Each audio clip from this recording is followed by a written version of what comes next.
Buenas a todos. Hoy continuamos entonces con nuestra clase número 3, en donde eh, vamos a ver algunas técnicas o algunas ideas de regresión de series de tiempo.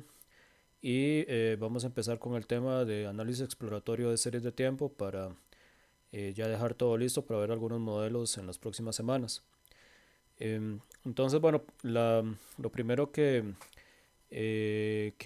vamos a ver es cómo es que se construye un modelo de regresión o un modelo lineal entre dos series de tiempo. Esto, bueno, no solamente se puede hacer entre dos series, o sea, uno puede hacer simplemente o en general, digamos, entre una serie de tiempo dependiente que nosotros vamos a llamar x de t, em, esta serie de tiempo. Y después tenemos un conjunto de series de tiempo que sirven como covariables. Aquí seguimos la misma idea de lo que vimos en modelos lineales, ¿no? En donde a través de un modelo lineal, ¿verdad? Que en este caso tiene un error aditivo, relacionamos la variable dependiente, que sería una serie de tiempo en este caso, con covariables, que cada una de esas covariables corresponde a una serie de tiempo particular. Tenemos un intercepto y aparte tenemos un ruido blanco. Entonces aquí hay varias cosas que son como distintas eh, o son diferentes, digamos, de la manera como nosotros trabajamos un modelo de regresión múltiple, por ejemplo, hace unas semanas.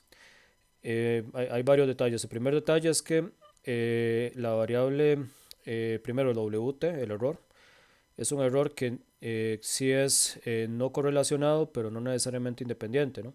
Entonces significa que WT no necesariamente es gaussiano. Eso primero que todo. Con eso no hay tanta diferencia porque ya en realidad nosotros habíamos hecho ajustes vía mínimos cuadrados en donde podíamos de pasar o sea, podíamos obviar el hecho de que WT fuera normal. O sea, en eso no hay tanto problema. Pero aparte tenemos XT. Esta variable no se puede considerar como una muestra de variables que siguen, digamos, o sea, no siguen esa idea de una muestra como tal, sino que es una serie de tiempo. Entonces hay una única muestra de un proceso estocástico definido sobre un cierto conjunto. Esa realización es lo que uno observa acá en XT. Y la misma idea aplica para cada una de esas covariables. Es decir, esas covariables en el proceso de ajuste que nosotros vamos a hacer son covariables que se asume que son determinísticas, pero en realidad cada una de estas son realizaciones de procesos estocásticos o de series de tiempo, cada una con su propia noción de variación y de, o sea, su propia noción de incertidumbre. Entonces, bueno, ahí hay varias diferencias. O sea, el modelo de regresión que vamos a aplicar para series de tiempo, em, vamos a usar exactamente las mismas, o sea, las mismas herramientas que usamos cuando vimos GLMs, es decir, la función LM en R y todos los estadísticos de diagnóstico y todo lo que uno puede obtener de ahí. Pero sí hay que tener un poco más de cuidado cuando uno hace inferencia por la naturaleza aleatoria que tienen las covariables y por la naturaleza del error. Entonces, bueno, nos vamos a ir a un ejemplo de una regresión, ¿no? Una regresión de series de tiempo. En este caso tenemos una serie de tiempo que es el precio mensual de una libra de pollo en Estados Unidos en esos eh, 16 años, de 2001 al 2016, en donde la frecuencia, me parece, si aquí lo podemos observar, la frecuencia es mensual. Es decir, sobre esos 16 años tenemos un total de 16 por 12 tiempos sobre los cuales está definido la serie XT. Entonces lo que vamos a considerar es un modelo de regresión bien sencillo en donde solamente se relaciona el precio mensual de la libra de pollo con respecto al tiempo en el cual la, eh, fue medido ese precio. Ahora el tiempo lo vamos a definir no empezando en cero, sino que empezando en estos valores 2001 por, digamos, 2001 añadiéndole los 7 doceavos que corresponden o añadiéndole la fracción que corresponde al año 2001. Entonces, es decir, 2001 7 doceavos es el primer valor que tenemos para ZT. Y así hasta llegar al último, que pareciera que la última medición se hace como en junio del 2016. La primera se hace en julio del 2001. Entonces el modelo que vamos a construir es un modelo, se puede decir que es un modelo de regresión simple, que relaciona la variable dependiente precio de pollo con respecto a la variable independiente o la covariable, que es el tiempo en el cual fue medido ese precio. Entonces nos vamos a ir en R para ver la solución. En este caso vamos a cargar los mismos paquetes de siempre, la TSA, Tidyverse, ggfortify y Grid Extra. ggfortify, bueno, ya les he dicho que lo que le permite a uno es extender ggplot para que ggplot pueda procesar o pueda trabajar con ciertos tipos de objetos que son más particulares, por ejemplo los objetos TS. Y Grid Extra lo que nos permite es dibujar varios objetos o varios plots de ggplot en un solo gráfico. Eso es lo que nos permite Grid Extra, entre otro montón de cosas que se pueden hacer con Grid Extra. Entonces, bueno, vamos a cargar los datos. Los datos están en ese objeto, se llama chicken. Nada más voy a abrir un momentito el objeto para que ustedes vean que es un objeto TS, ¿no? Es un objeto de series de tiempo con 180 observaciones, en donde la primera observación empieza en agosto del 2001 y la última termina más bien en julio de 2016. Ok, entonces hay una función que me gustaría enseñarles desde ahora que se llama time. Time, si uno se lo aplica al objeto TS, lo que va a hacer es extraer el tiempo como un objeto TS. Entonces ustedes ven que en realidad el primer tiempo que va a aparecer para agosto es la fracción que corresponde a agosto, o sea, es 2001 más 8 doceavos. Si ustedes observan 8 doceavos, bueno, no es exactamente igual a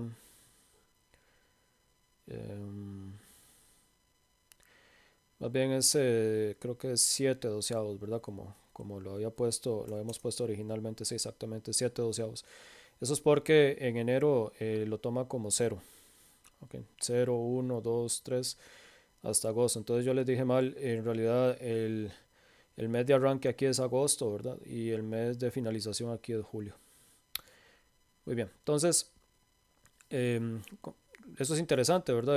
Al final el objeto, esta evaluación de la función time sobre el objeto TS regresa a otro objeto TS en donde lo único que vamos a tener como valores es el tiempo.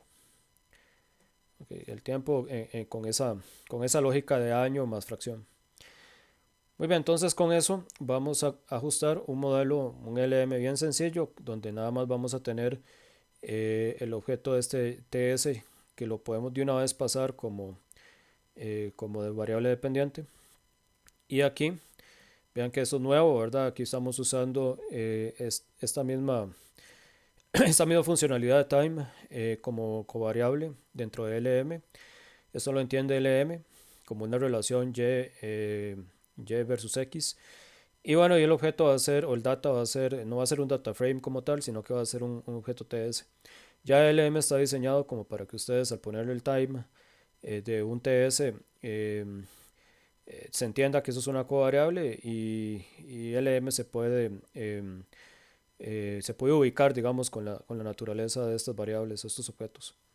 Entonces, bueno, corremos nuestro modelo y vemos el resumen. Entonces, como ven, como tenemos solamente una covariable, bueno, es un modelo de regresión simple, bien sencillo. Vemos que bajo la prueba T, la variable tiempo sí es significativa. Y bueno, ya con solo eso, obviamente el estadístico F nos tiene que dar también significativo, porque estos dos estadísticos están relacionados, este de aquí y el que ustedes observan acá, ¿no? Y pareciera que es un modelo que sí está dando un cierto nivel de asociación significativo entre el tiempo con respecto al precio del pollo. Ok, entonces el primer ejemplo de un modelo de regresión usando dos series de tiempo. Lo que tenemos acá entonces es, bueno, vamos a calcular un par de cositas más. Eh, por ejemplo, acá también podemos extraer, vean que con todo esto podemos hacer el mismo análisis que nosotros hacíamos normalmente con GLMs, es decir, con un modelo de regresión múltiple o simple como este, podemos analizar residuos, podemos analizar también hacer algunas pruebas de hipótesis, bueno, ya aquí ya están hechas algunas. Podemos hacer una tabla nueva, como lo que ustedes pueden observar acá. Vean que yo al correr esto, tengo aquí una tabla nueva donde tengo los dos componentes. El componente tiempo es una variable cuantitativa, entonces tiene un solo grado de libertad. Aquí tenemos la suma de errores correspondientes a la variable. El, el error, eh, el error en media, ¿no? Que tenemos bajo esta suma de residuos. Y después tenemos la parte de residuos, que es la varianza no explicada por la covariable. Entonces vemos que hay una reducción bastante grande en la suma de residuos y por lo tanto, bueno, y además tenemos 178 grados de libertad. Eso viene de modelar 180 observaciones menos intercepto menos pendiente, ¿no? Y al final nos va a quedar un error cuadrático medio de 22 y dividimos 22 entre este número. Perdón, al revés, este número entre 22 nos va a dar este valor f que se ve bastante grande y por lo tanto rechazamos fácilmente la prueba f. Otra cosa que podemos también calcular, y aquí lo hago rápidamente, es el AIC y el BIC, tal y como lo vimos en clases, en GLMs.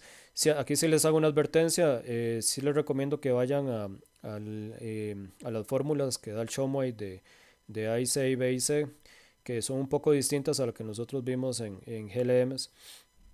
En realidad la interpretación viene a ser la misma, solo que ellos usan otro tipo de expresiones para el AIC y el BIC, pero el uso es exactamente el mismo. Nosotros no nos vamos a complicar cuando yo les diga que calculen AIC o BIC, nos vamos a quedar con esta representación. Y el AICC, digamos, o el AIC corregido, como le llaman ellos, ese no le vamos a poner tanta atención. Si ustedes en los ejercicios del libro se les dice o se les pide que lo hagan y lo pueden calcular, pero yo solamente le voy a poner atención a estos dos estadísticos tal y como los calcula R. Ok, entonces es para que ustedes vean que estos modelos de regresión se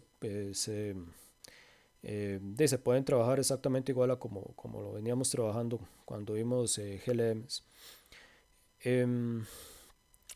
Otro ejemplo que tenemos, que también lo habíamos analizado en la clase pasada, es la variable esta de índice de oscilación del sur, que es una variable climática, que lo que mide es el grado de presión que tiene el océano en ciertas zonas, y eso como indicador obtiene información climática, digamos, del océano. Yo creo que me parece que es el océano Pacífico. Y el índice de recolección de peces, que es un índice biológico, un índice más ecológico, más bien de, eh, de qué tan buena, digamos, va a ser la temporada o de pesca en ciertas zonas.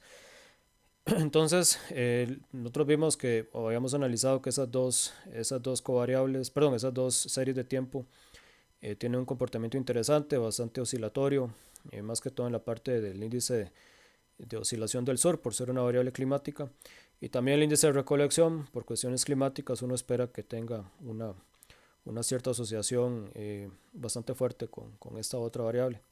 Entonces nos vamos a ir otra vez a R para ver ese ejemplo. Eh, Perdón, vamos a ver un momento. Eh, sí, este ejemplo, uh, permito un momento nada más.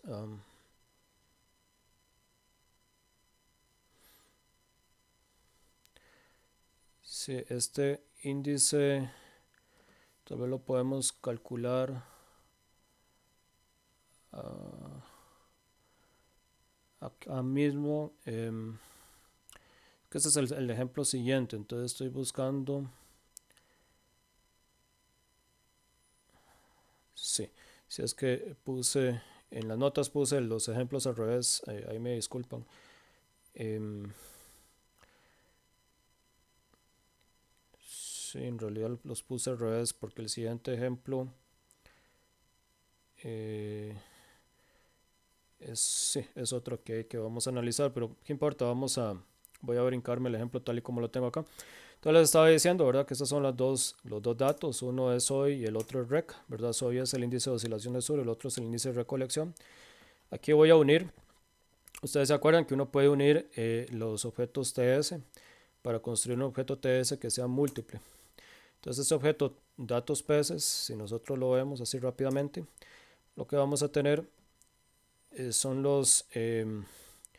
ven que son las dos series unidas. Recuerden que aquí tenemos datos desde enero de 1950, son datos mensuales para los dos índices hasta eh, septiembre de 1987.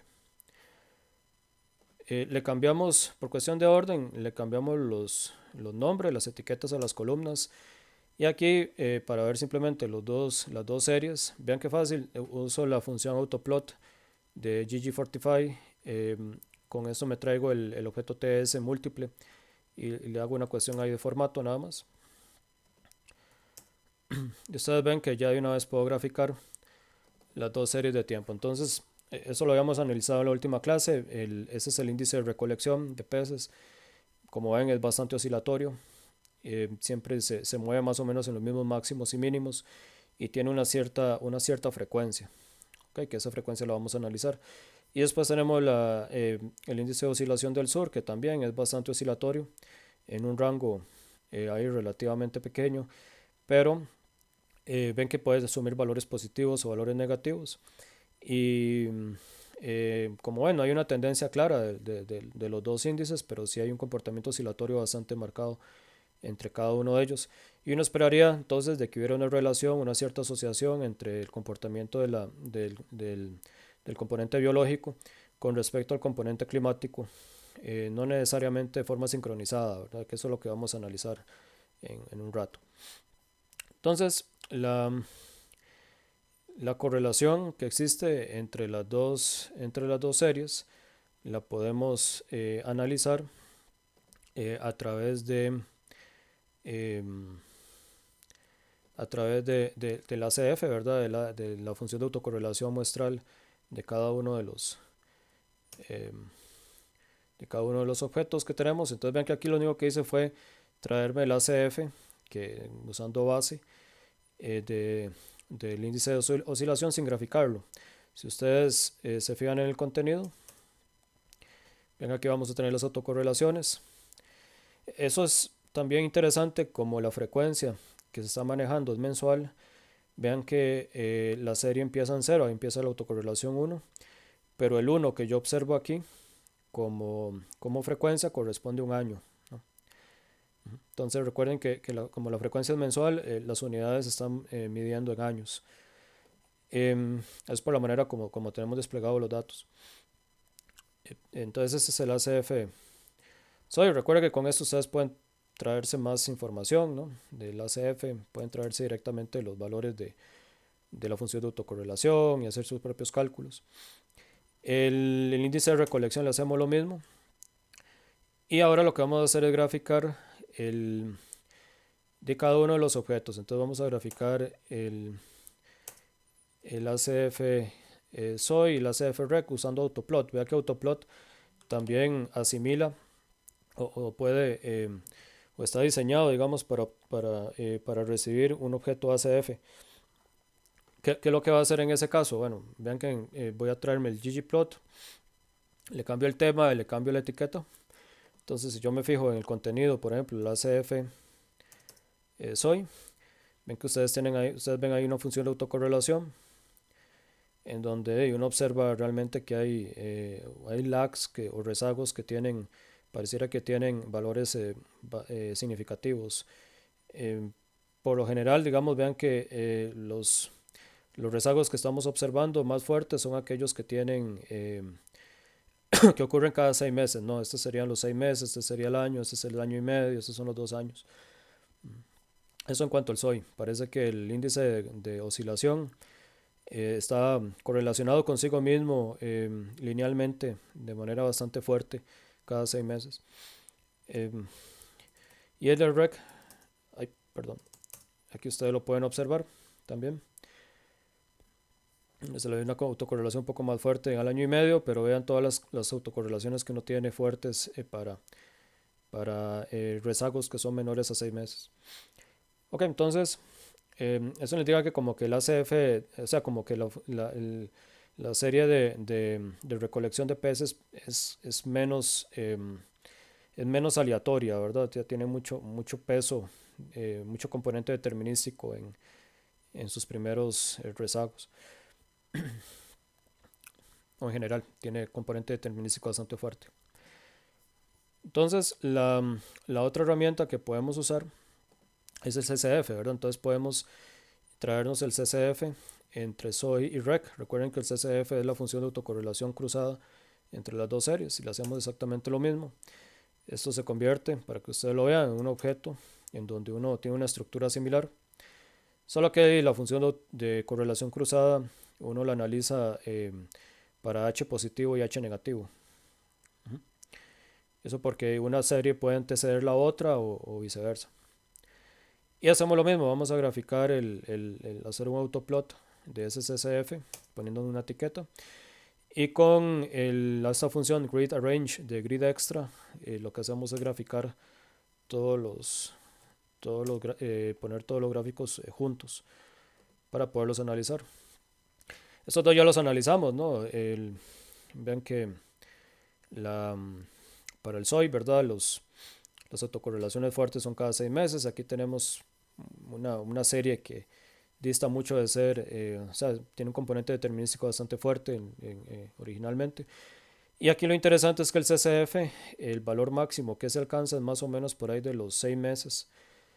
En realidad está exactamente a los 6 meses, si uno lo cuenta, 1, 2, 3, 4, 5, 6, ven, exactamente 6 meses. Y como es negativo y la relación es SOI versus REC, pareciera que uno tiene que retrasar SOI, o sea, el índice de oscilación del sur, 6 meses para que sea linealmente asociado a la variable REC o la variable de recolección actual. Entonces esto ya le da a uno una idea de cómo modelar linealmente el índice de oscilación versus el índice de recolección. Si uno ve el índice de recolección como variable dependiente y el índice de oscilación como covariable. Ya ahí uno tiene una idea, uno puede usar un rezago de 6 meses sobre el índice de oscilación para poder explicar el índice de recolección. Por lo menos viendo este gráfico de correlación cruzada. 6 meses parece que es un buen indicador. Igual vean que hay también rezagos que están dando significativos, entonces uno debería hacer un análisis más completo, pero para efectos de ilustrar lo que estamos haciendo, vamos a considerar este tipo de modelo. Entonces ese modelo lo que va a hacer es relacionar el índice de recolección versus el índice de oscilación del sur 6 meses atrás. Okay, entonces nos vamos a eso. Vamos a modelar entonces a través de una regresión con rezago. Permítame un momento acá para ver una cosa. Ahorita voy a regresarme a este otro ejemplo, el de temperatura y contaminación, porque ahí podemos hacer unos cuantos comentarios.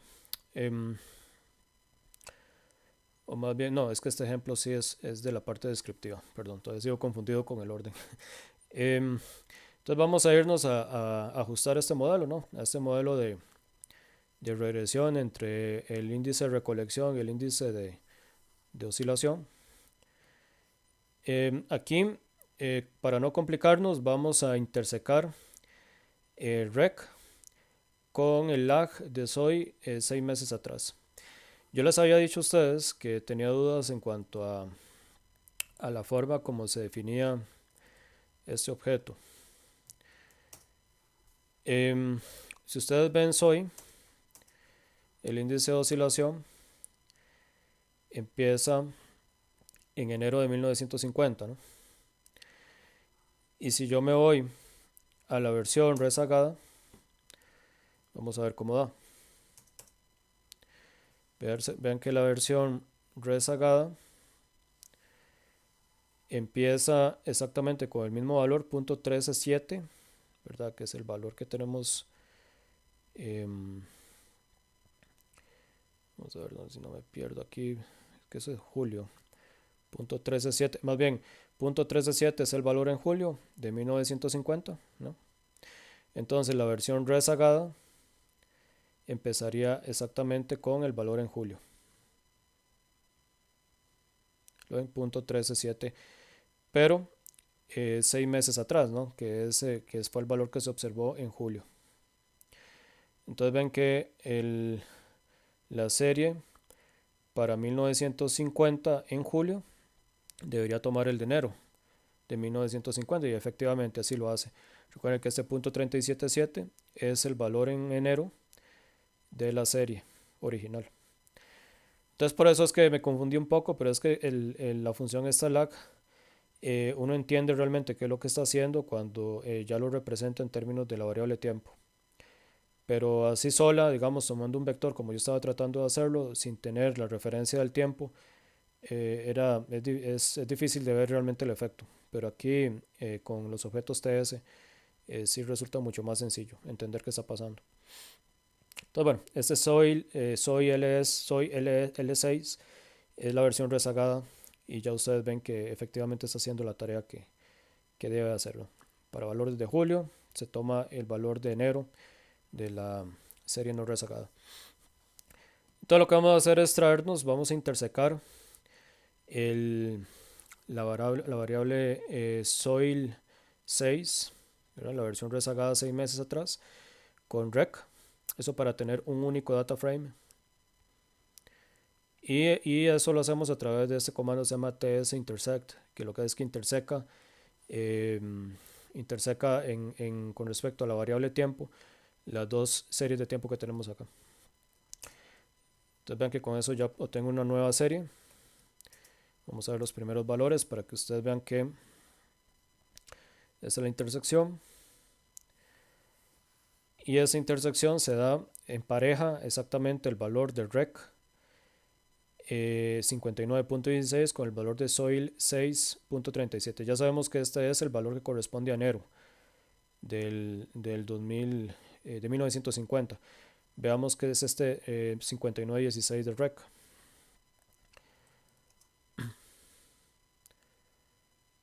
Si ustedes ven, el valor de 59.16 no corresponde al de enero, debe corresponder al de julio. Entonces efectivamente hay un emparejamiento, la serie no arranca en enero, arrancaría en julio, ¿verdad? Porque para junio no tenemos valores de la variable rezagada, pero ya para julio sí los tenemos. Y para que se emparejen exactamente las dos variables de tiempo, debemos empezar 6 meses después de que empiezan las dos series normalmente. Entonces ahora lo que hacemos es ajustar, esto es una copia, ¿verdad?, del comando que usa el Showmy. Ajustamos un modelo que relaciona rec con soil 6 usando este TS. Ese comando yo creo que sobra, no hay problema. Y de una vez damos el resumen. Entonces, como ven, pareciera que sí hay una relación significativa de manera lineal, ¿no?, entre el índice de oscilación 6 meses atrás con respecto a la variable de recolección a través de la prueba T y la prueba F. Otra solución también interesante es la que tenemos aquí, que es con ese paquete que se llama DIN-LM, que es un paquete para hacer regresión dinámica. Y vean que ya con ese paquete no es necesario construir un objeto TS que empareje rec y soy, o rec y la versión rezagada, sino que con solo utilizar este comando lsoy6 Ya esta función din LM, que es un LM extendido, ¿no? Su versión dinámica, entiende que debe tomar la variable de oscilación y la debe rezagar 6 unidades para atrás. Entonces, para que ustedes vean que, no sé, nos vean los estimadores 65, 79 menos 44, nos vamos atrás y nos da exactamente igual. O sea, estamos haciendo exactamente la misma regresión. Y vean que el resultado es prácticamente el mismo, ¿no? El M, o sea, es exactamente el mismo. Tenemos la significancia del modelo eh, con la variable rezagada. Perfecto, entonces, como ustedes ven, ya aquí tenemos dos ejemplos, ¿verdad? De regresiones de series de tiempo en donde uno hace un análisis similar al que hicimos acá normalmente en otros ejemplos. Cuando uno analiza, digamos, un ejemplo general, uno normalmente se va al ACF, al CCF, entre las distintas covariables y variable dependiente para establecer rezagos sobre los cuales uno puede hacer la modelación lineal. Perfecto, entonces ya con eso tendríamos este tema cubierto. Siempre vamos a seguir regresando al tema de regresión de series de tiempo. Eso es como una introducción para saber qué tenemos que hacer y qué herramientas podemos usar. Otro tema que uno analiza normalmente es, bueno, qué tipo de herramientas descriptivas son las que le permiten a uno modelar series de tiempo. Entonces, uno de los principales problemas que tenemos es que las series normalmente, una serie de tiempo, y eso lo vimos en los primeros ejemplos que vimos de esta parte de serie de tiempo, normalmente una serie no tiene un comportamiento estacionario desde el puro inicio, sino que naturalmente va a tener una tendencia o puede ser eh, que tenga variaciones en su incertidumbre o en su varianza a lo largo del tiempo. Eso es lo normal. Y, y bueno, ese tipo de comportamientos se hacen que definitivamente modelos estacionarios no sean como la primera opción. Es decir, uno siempre debe tomar una serie de tiempo y debe tratar de entender sus componentes y ver de qué manera uno puede limpiar esa serie de tiempo para que quede algo parecido o algo muy muy similar a un proceso estacionario. Entonces, una vez que nosotros limpiamos una serie de tiempo, em, uno esperaría que esa serie de tiempo sea estacionaria, es decir, que todo su comportamiento completo que tenga esa serie, se describa solamente a través de la media y la autocovarianza. ¿Qué quiere decir? Bueno, de que si la serie de tiempo es estacionaria, sabemos que la media va a ser constante, no va a depender del tiempo, y que la autocovarianza va a depender solamente del rezago. Y eso ya en esa situación ya resulta mucho más sencillo tratar de ajustarle un modelo estacionario a ese error o a ese residuo eh, de serie de tiempo. Uno en esos casos tiene varias opciones, ¿verdad? Uno hasta este momento los únicos modelos que hemos visto estacionarios son, bueno, ruidos blancos, hemos visto modelos autorregresivos sencillos y modelos de media móvil también tipo ponderador. Pero más adelante vamos a extender un poco más esos modelos para tratar de captar ese comportamiento estacionario ya cuando limpiamos una serie. Un modelo bastante general, digamos, que uno puede utilizar para tratar de entender qué es lo que está pasando con las series no estacionarias, es este modelo estacionario con componente de tendencia.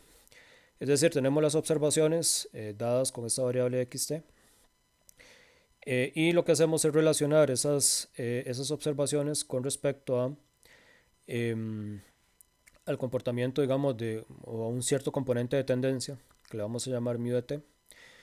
Y aparte, y la idea es que limpiando suficientemente bien las observaciones originales a través del componente de tendencia, podemos obtener un proceso estacionario que en el mejor de los casos va a ser un ruido blanco o puede ser que sea un proceso estacionario con una estructura de dependencia que sea fácil de describir o fácil de modelar. Entonces hay como una receta inicial que uno puede tal vez aplicar para identificar el componente de tendencia y también identificar el proceso estacionario. La receta es bien sencilla. Bueno, vamos a estimar mu de t a través de los datos. Entonces, estimamos mu de t a través de mu t, techo. Esto es bastante general. En un rato vamos a ver cómo es que podríamos entender ese componente de tendencia. Y lo otro es, bueno, estimar y de t a través de los residuos. Es decir, una vez que nosotros estimamos estimamos el componente de tendencia, entonces podemos obtener vía residuos el proceso estacionario indirectamente. Okay. Entonces, esta idea lo vamos a aplicar con el mismo ejemplo que veníamos viendo de precios de libra de pollo. Vamos a ir otra vez a R.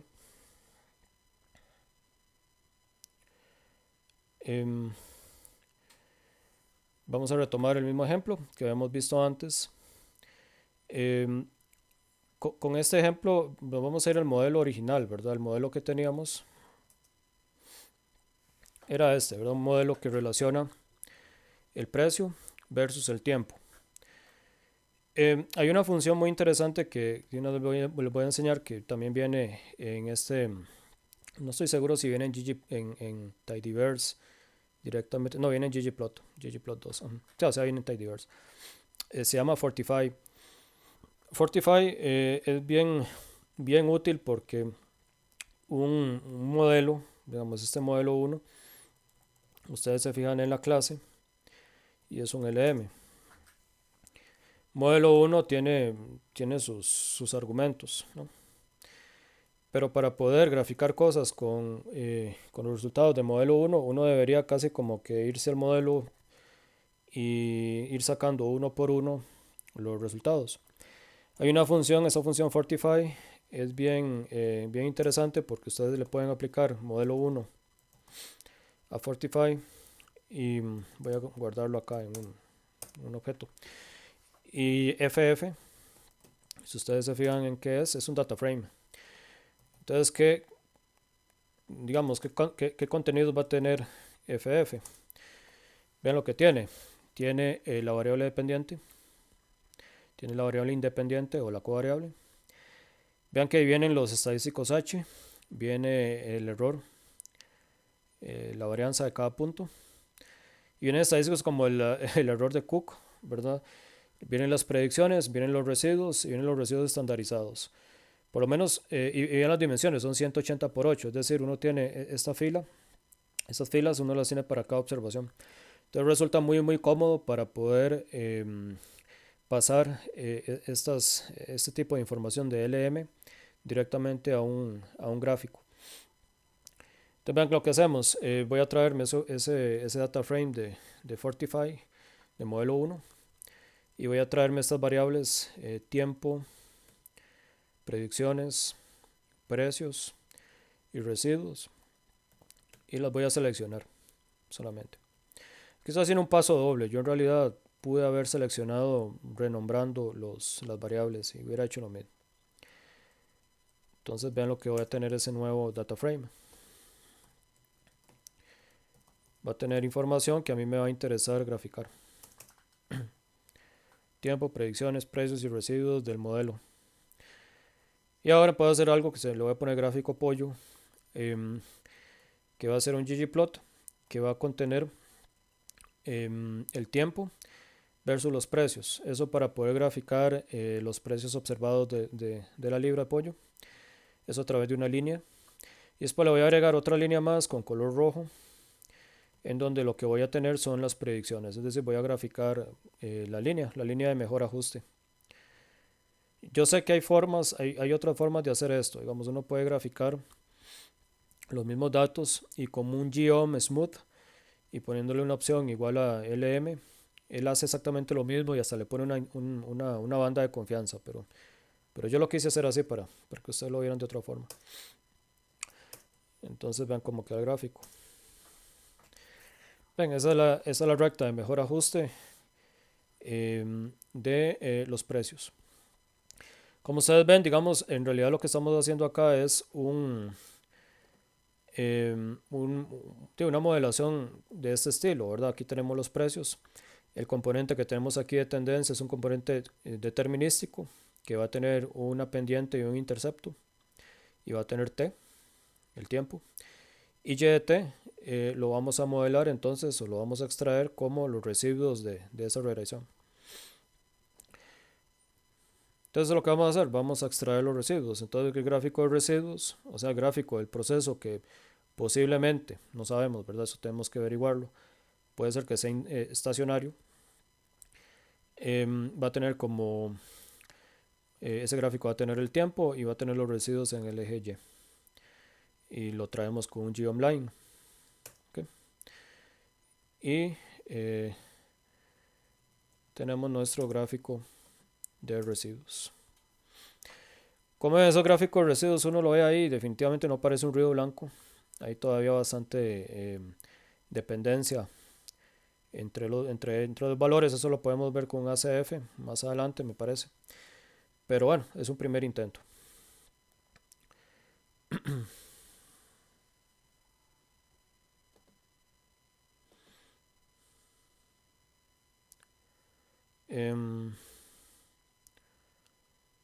Vamos a ver. Okay. Listo. Entonces, en el caso, digamos, que tengamos una caminata aleatoria, por ejemplo, vean que la manera como estamos modelando el componente de tendencia acá es bien sencillo. Es como un beta 0 más beta 1 por T. Así fue como lo hicimos con ese ejemplo de grupo de precios de pollo. Pero le podemos agregar un poco más de estructura. Entonces una forma de agregar la estructura a ese componente determinístico es a través de una caminata aleatoria. Entonces lo que podemos asumir es que el componente determinístico tiene o el componente de tendencia más bien no es determinístico. Es decir, tenemos un error que altera el comportamiento del componente de tendencia. Pero ese componente de tendencia va a tener un drift, es decir, va a tener un comportamiento similar al beta 0 más beta 1T que vimos antes, solo que va a ser a través de un proceso autoregresivo. Esto sirve mucho si resulta que el componente determinístico o componente de tendencia tiene una estructura mucho más compleja de lo que uno podría modelar a través de una función lineal. Ahora, ¿qué ventajas tiene trabajar con una caminata aleatoria como componente de tendencia? La ventaja uno lo tiene cuando saca diferencias. Entonces, por ejemplo, si uno saca una diferencia entre xt y xt-1, asumiendo que mu de t se comporta como una caminata aleatoria con drift, le va a quedar a uno esta expresión. Aquí hay varias cosas. Primero, delta es constante, ¿no? Wt es estacionario porque es un ruido blanco. Pero ustedes pueden probar, y eso se los dejo como ejercicio, muy fácil de hacer, que y de t menos y de t menos 1 es estacionario, asumiendo que y de t es estacionario. Y ustedes pueden ver en la página 56 del Chomoy, pero sí les recomiendo que antes de ver la página traten de hacerlo por ustedes mismos. Si nosotros asumimos que Wt no es correlacionado con respecto a y de t, podemos calcular entonces la función de autocorrelación de la diferencia xt menos xt-1. Vean que la función de autocorrelación, en realidad es la función de autocovarianza la que estoy calculando acá, es igual a esto. ¿No? Estoy viendo la función de autocovarianza de las diferencias para un cierto h. Y vean que lo único que se preserva, como estos son constantes, lo único que se preserva es la covarianza que existe entre Wt más h y Wt, es decir, gamma WH, con respecto a la covarianza que existe en el proceso Z, donde Z es la diferencia en Y. entre z más h y z. ¿Por qué no hay una covarianza cruzada entre w y z? Porque estamos asumiendo de que wt es no correlacionado con y de t. Y por lo tanto wt es no correlacionado con z, con zt. Entonces nos queda esa expresión. Entonces, ya de por sí, como z es estacionario y w también, entonces podemos concluir que la diferencia es estacionaria. Y eso es una consecuencia muy importante. O sea, estamos viendo que cuando tenemos un proceso xt en donde μ de t sigue el componente de tendencia, es una caminata aleatoria con drift, la diferencia xt menos xt menos 1 se convierte en un proceso estacionario. Entonces, ¿qué ventajas hay acá? Vean que no hemos hecho ni una sola estimación. Lo único que hemos hecho es sacar la diferencia. Es decir, sin necesidad de hacer una regresión y sin necesidad de calcular residuos, podemos obtener algo que es aproximadamente estacionario. Ahora, ¿cuál es la principal desventaja de hacer este tratamiento, de diferenciar la serie? De que si quiere obtener un estimador de y de t, no es posible obtenerlo, ¿verdad? Porque uno no lo puede observar directamente. La otra ventaja que tenemos de hacer ¿cómo se llama? De aplicar una diferencia sobre una serie, aparte de que no hay que estimar parámetros, es que si resulta que el componente de tendencia es más sencillo, es decir, es una función lineal como el caso del precio del pollo, al aplicar la diferencia xt menos 1 nos vuelve a quedar un proceso estacionario sin necesidad de ajustar ningún modelo de regresión. Entonces vean que en realidad lo que hemos visto hasta este momento es las grandes ventajas que tiene el sacar una diferencia sobre una serie, en donde nosotros estamos asumiendo de que existe un cierto componente de tendencia que lo caracteriza. Es decir, la diferencia se convierte en una manera de limpiar una serie que posiblemente no es estacionaria para poder obtener una serie estacionaria. Ahora, en cuanto a notación, podemos generalizar un poquito esta notación de diferencia para no tener que seguir escribiendo lo mismo un montón de veces a través de ese operador B. El operador B lo vamos a llamar operador de rezago. Ese operador lo vamos a seguir utilizando a lo largo del curso y vale la pena definirlo desde ahora. Entonces, B de xt es xt menos 1. Es un operador de diferencias que al aplicarlo en un proceso estocástico en tiempo fijo se devuelve un paso atrás. En general, entonces, podemos aplicar el mismo proceso cada veces y se va a devolver cada tiempos. Ahora, este operador admite una inversa. Si le aplicamos la inversa a ambos lados, la inversa por B va a dar identidad, nos va a dar el proceso xt, y de este lado vamos a tener la inversa aplicada en xt menos 1. Es decir, la inversa la podemos entender como ir para adelante. Es el operador inverso de rezago. Ahora, con esta notación de operador de rezago, podemos escribir la diferencia como delta xt, y esa diferencia viene a ser xt menos bxt, por lo tanto va a ser 1 menos bxt, donde este 1 es el operador identidad sobre el proceso estocástico. La diferencia de segundo orden, es decir, si nosotros le aplicamos una diferencia a la diferencia, va a ser aplicarle 1 menos b a 1 menos b por xt, es decir, va a ser aplicarle 1 menos b al cuadrado por xt. Este 1 menos b al cuadrado, como el operador es un operador lineal, ¿no? Podemos escribirlo de esta forma. Entonces, como es lineal, nos va a quedar así. Entonces, xt menos 2 veces xt menos 1 más xt menos 2. Y como ven, este resultado es exactamente igual al resultado que obtendríamos sacar una doble diferencia sobre el proceso que tenemos original. Eso se los dejo de ejercicio también.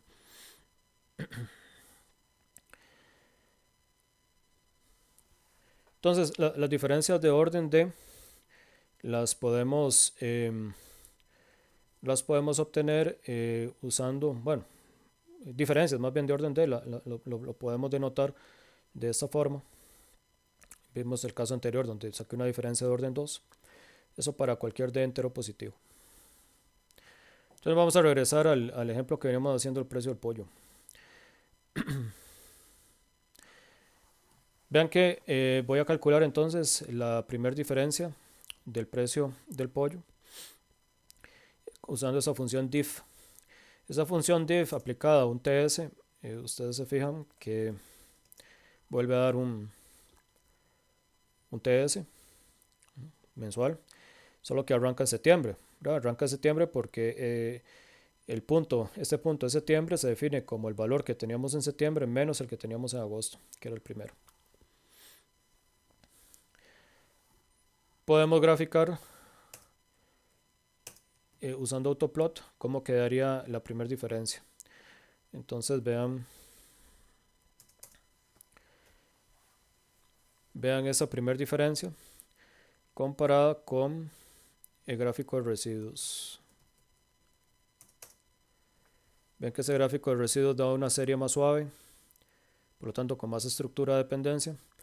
El gráfico de primeras diferencias o la primera diferencia de los precios nos da una serie que es un poco más parecida tal vez a un ruido blanco, un poco más, o sea menos suave que la anterior.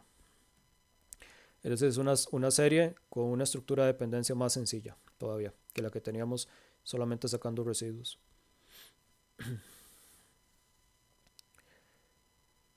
Veamos también, voy a irme para acá un momentito. Sí. Podemos también ver el ACF, y aquí aprovechamos, vemos el ACF de los precios de pollo original. Sacamos los residuos, vemos el ACF de los residuos y sacamos el ACF de las primeras diferencias. Y todo lo voy a poner en un solo gráfico para que ustedes vean cómo se comporta en cuanto a estructura de dependencia. Vean que definitivamente el ACF de la serie original tiene muchísima dependencia, ¿verdad? Entonces esto le indica a uno de que es un hecho de que hay que modelar los precios del pollo con un componente de tendencia. Ahora, al ver los residuos, una vez que uno le aplica un componente de tendencia determinístico, lineal, uno se da cuenta de que todavía hay mucha dependencia remanente, ¿no?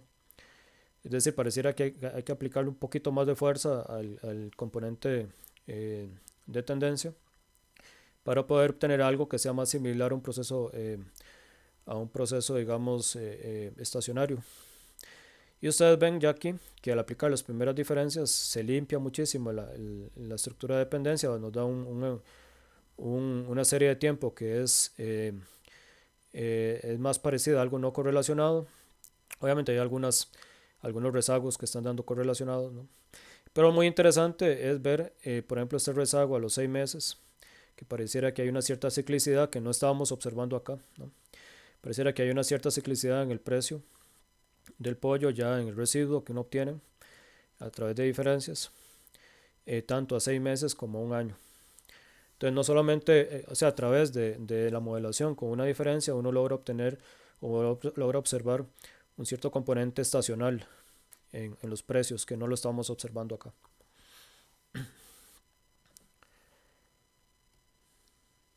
Ok. Entonces, como les dije, o sea, la ciclicidad de la serie diferenciada es importante en estos casos.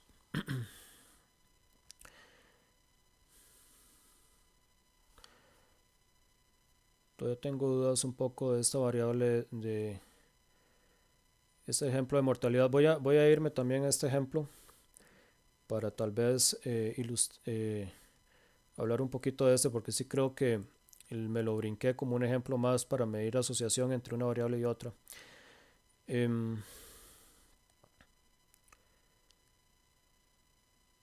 Sí, es que le puse solamente atención al ejemplo del precio del pollo, pero ir rápidamente, digamos, a este otro ejemplo de regresión Em, o más bien, lo que voy a hacer es seguir con la clase y este otro ejemplo, digamos, entre la asociación entre temperatura y contaminación por mortalidad cardiovascular, la voy a dejar al final si me da chance o si no, se los dejo para que ustedes lo vean ahí en las notas.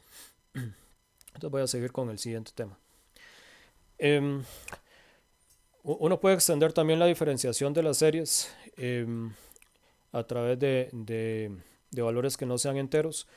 Eso lo vamos a ver prácticamente al final del curso a través de los procesos de memoria larga, que es una forma de transformar las series de tiempo. Otra manera de transformar las series de tiempo es usando transformaciones tipo logaritmo. ¿Cuál es la ventaja que tiene el, digamos, hacer este tipo de transformaciones? Que uno puede simetrizar la serie, es decir, hacer que la serie sea un poquito más centrada. Y con eso, eso ayuda al proceso de inferencia cuando uno asume errores gaussianos, por ejemplo. Ahí les sugiero que vean el ejemplo 2.7 del Chomway, en donde toman una serie que es muy asimétrica y le hacen una transformación logaritmo y se corrige bastante. Otras transformaciones que eventualmente puede ser que usemos, que ahí les voy a decir cómo calcularlas en R, son las transformaciones de Box-Cox, que lo que hacen es que generalizan este tipo de transformación tipo logaritmo. Una transformación de Box-Cox le permite a uno, a través de una parametrización con este número, este parámetro lambda, le permite a uno escoger una transformación de manera más automática, usando, eh, usando el error cuadrático medio de un modelo lineal. Es decir, uno casi como que ajusta un modelo lineal para distintos valores de lambda y escoge aquel valor de lambda en donde el error cuadrático medio sea mínimo. Ahora, hay otra herramienta muy útil que uno puede utilizar para eh, identificar rezagos. ¿Qué es lo que pasa con los rezagos? Bueno, que uno normalmente los rezagos no los puede identificar. O sea, los rezagos los identifica solamente a través del. O sea, si uno los identifica a través de la CF, son rezagos que corresponden a relaciones lineales entre las variables. Las matrices de dispersión, como ustedes saben, no muestran solamente relaciones lineales, pueden demostrar también relaciones no lineales. Entonces, como una forma también alternativa para poder complementar el ACF, así como lo vimos para el caso del ejemplo del precio de pollo, es usar matrices de dispersión o arreglos de diagramas de dispersión para poder estudiar relaciones que son no necesariamente lineales. Entonces nos vamos a ir al ejemplo del índice de oscilación versus el REC.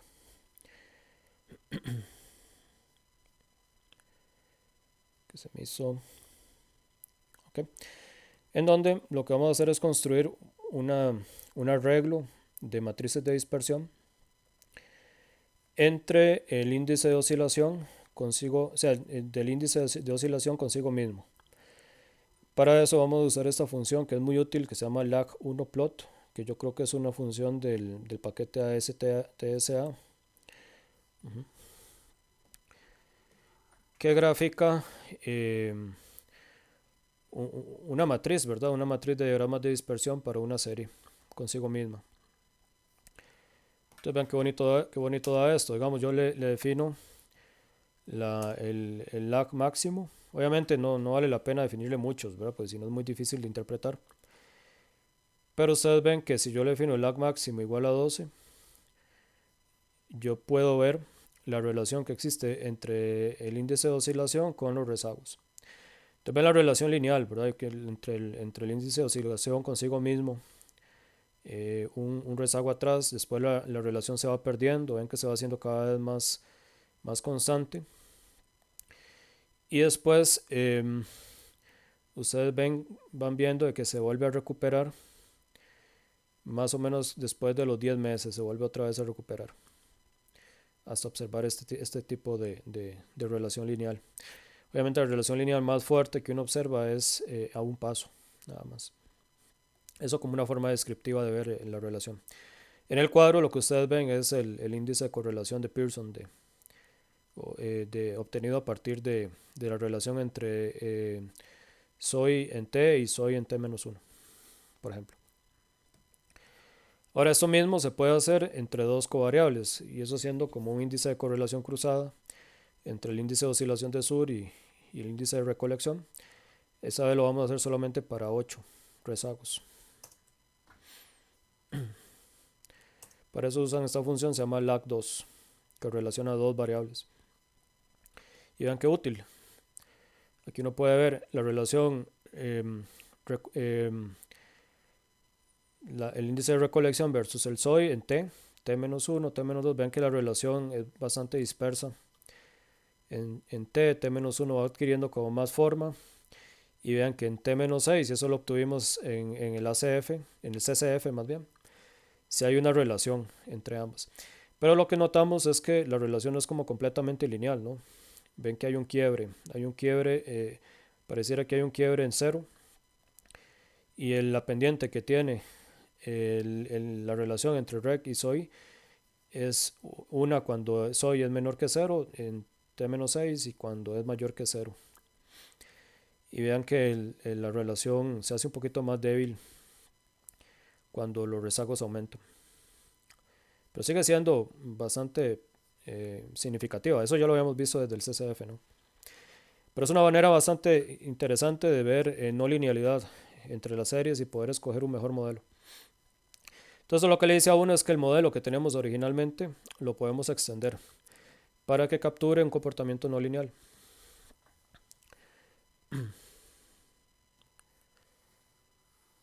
Entonces vamos a usar este modelo alternativo, que es un modelo con una variable dicotómica, como si estuviéramos haciendo una nova, ¿no? En donde d de t va a ser 0 si st es menor que 0, d1 si st es mayor o igual que 1, es una variable indicadora. Y con esa variable indicadora entonces se lo vamos a incorporar a través de dos términos, ¿no? Tenemos un término de interacción que va a afectar la pendiente porque estamos viendo que la pendiente es distinta. Ven que la pendiente es distinta, pero no solamente la pendiente va a ser distinta, también va a ser distinto el intercepto. Entonces también lo tenemos que adaptar acá a través de este término. Es decir, cuando dt-6 es 1, va a haber una alteración a través de beta 2 y de beta 3, tanto en la pendiente como en el intercepto del modelo lineal. Y veamos el resultado. Entonces voy a hacer aquí esta variable dummy es el d. Extiendo el data frame que tenía Fish, que tenía rec y tenía la versión rezagada de soy, junto con la versión rezagada de la variable dicotómica. Y de una vez ajusto el modelo. Vean que ahora estoy tomando un modelo con interacción, junto con todos sus efectos principales. Tengo dos modelos, ¿verdad? Tengo uno que se llama Fit 1, no me acuerdo que era Fit 2. No, Fit 1 y Fit 2 son lo mismo. Tengo Fit 1 y tengo Fit 3. Veamos a través del AIC o el BIC, veanlo con el BIC, cuál es el mejor.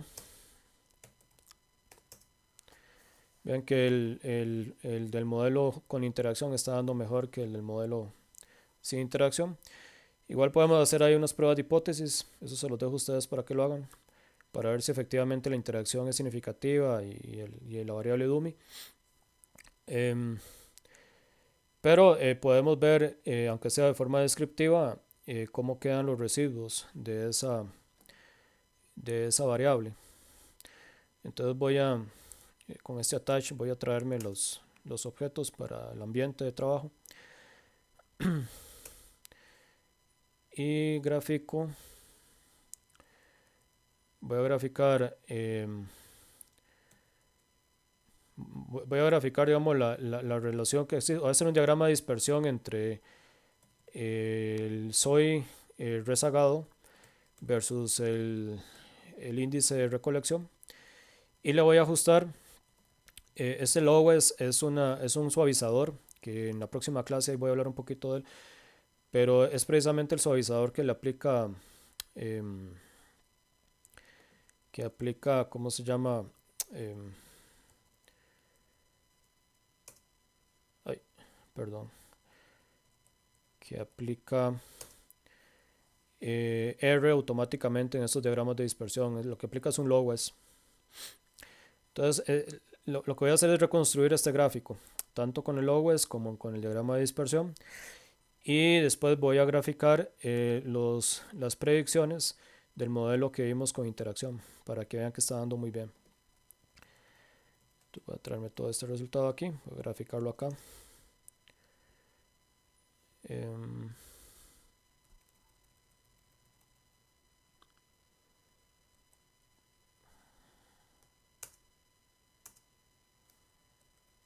um, Creo que se los voy a mostrar mejor de aquí del libro. Está dando un errorcillo en el... Vean que aquí está el gráfico, es el mismo gráfico. Entonces, la curva Lowes es lo que está en rojo. Y la curva en azul es, déjame ver cuál es cuál. Aquí yo tengo el código. Sí, perdón, la curva en azul es el Lowes y la curva en rojo es el ajuste del modelo lineal para que vean que bien que se adapta al comportamiento no lineal de la serie, o más bien comportamiento no lineal de la asociación entre las dos variables. Perfecto, ahí eso. Está dando un errorcillo ahí, pero eso lo corrijo ahora con el. Yo creo que si genero el PDF no me va a salir ese error. Pero bueno. Ahora, ok, para ir concluyendo, otro componente también que se va a extraer en ciertas series es el componente estacional, modelado normalmente con los primeros términos de la serie de Fourier, con ese seno y coseno. Ya de eso les había hablado en la última clase, pero sí me gustaría que le pusieran bastante atención al ejemplo 2.10 del Chomway, en donde ustedes pueden ver que, les voy a enseñar así rápidamente, en este ejemplo definen, sería este el 2.10, eh, definen una serie, ¿verdad? Que tiene este tipo de componente trigonométrico que hemos visto. Ese componente trigonométrico se ensucia y se genera este gráfico, que es muy similar a uno que habíamos hecho en la clase pasada. Ahora, a través de una regresión usando los dos primeros términos de la serie de Fourier o de la base de Fourier, podemos generar entonces un modelo que va a tener un componente determinístico oscilatorio como este. Entonces, a través de ese componente determinístico podemos después aislar los residuos y ver si se parecen o no a un ruido blanco o algo que tiene una estructura un poquito más compleja. También entonces de eso de fijo vamos a seguir hablando después, cómo extraer el componente estacional. Pero ya hasta ahora ustedes ven que se puede decir que hay tres componentes que ya hemos identificado. El componente de tendencia, que ya lo hemos modelado de varias formas. El proceso estacionario.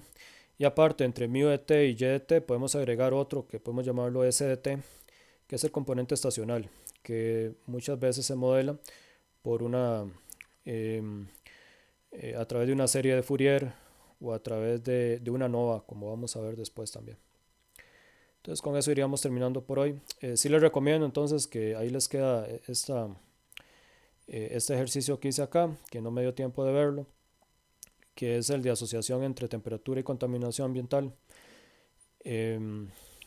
Perdón, entre temperatura, contaminación y mortalidad cardiovascular, para que ustedes lo vean y lo analicen ahí bien explicado en el Chomway. Aquí les dejo el código y puedan repetirlo. Okay, entonces ahí cualquier cosa me están preguntando. Hasta luego.